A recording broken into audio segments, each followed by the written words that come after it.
one. The other one that keeps coming is the president's expression last year on the lifestyle audit.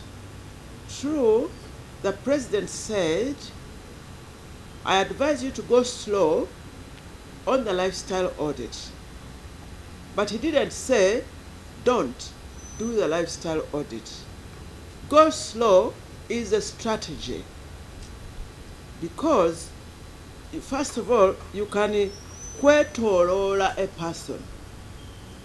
You know, if you just go head on, you can get one building when you could have got 10 buildings if you went slow and kwetolola. But what I want to tell you is that the president's fear is the fear of all anti-corruption fighters in Africa and in the whole world. And that is why the whole world is ganging together now to ensure that people do not siphon money from their home countries to other countries. And that is why they have enacted laws in the whole world to undermine that ability to take money from your country to another country.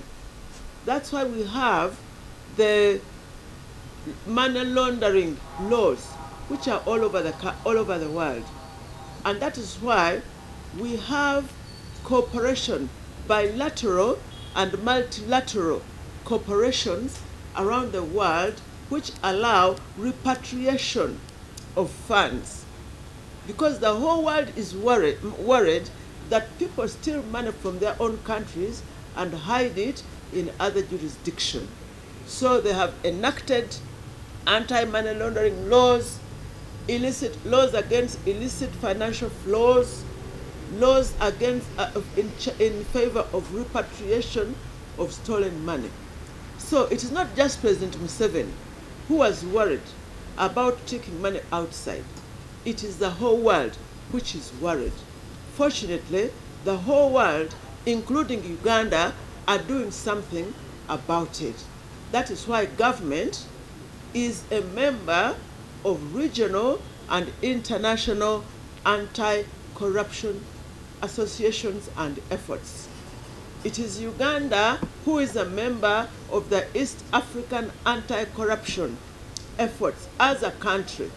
It is Uganda who is a member of the Africa anti-corruption efforts as a country. It is Uganda who is a member of the United Nations Convention Against Corruption as a country. And of course, to ratify, to become a member, and to ratify and domesticate those agreements, it has to be passed through cabinet.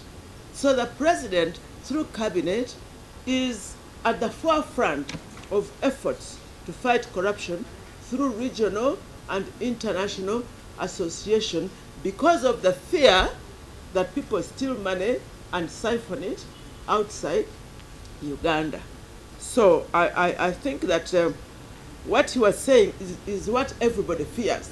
But the important thing that everybody, including Uganda, including President Museveni, is doing something about stopping people from taking the money outside. And when they are circled here, then we can fight them properly. The other question was, it was the same, lifestyle audit, is there political will? I've had this political will thing, but from my own experience, I don't know what it means. Because if the president appoints an inspector general of government and the cabinet took the Inspectorate of Government Act to Parliament, which governs and gives the Inspector General of Government a lot of power. Journalists, you go and read the Inspectorate of Government Act of 2002. It gives the Inspector General of Government power, jurisdiction over every activity in government. The Inspectorate of Government can go there. So if the president is the one who championed the enactment of the Inspectorate of Government Act, which empowers the Inspector General of Government to do what they must do. And the Inspector General of Government does not do it, does not use that power. Do you want the President to come and sit in the chair of the Inspector General of Government and do the work of the Inspector General of Government? People should not hide behind political will. People are empowered by the law.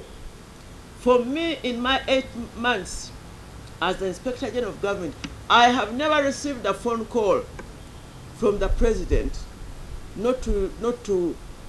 In fact, what I have received are people from the President for me to investigate and even prosecute. That's what I have received.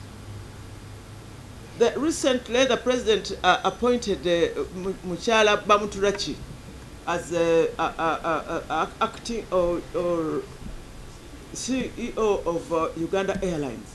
But we are investigating her. And the President is aware that we are investigating her, I think, because I informed him. But he has not said, don't investigate her. For him, he has not told me, don't investigate her. But he cannot condemn her until court has found her,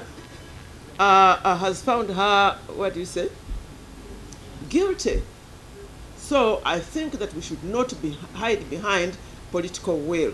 The political will is that the President appoints an Inspector General of Government, and the President appropriates a budget.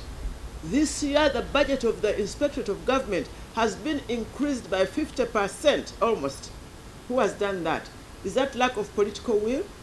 The budget of the Inspectorate of Government has been increased by 49 plus something percent, because we made a case to government and to Parliament, and they agreed to increase our budget by 50%. So I don't think that political will should mean that the President should come and sit in the office of government and do her work. The Inspector General of Government should know that she's empowered by the law and go ahead and do her work and not hide behind political will. As far as I'm concerned, political will is the appointment, is the swearing in, and is the law that empowers me to work, and the budget that facilitates my work, and the staff that facilitate my work. That's the political will that I need to do my work. Removed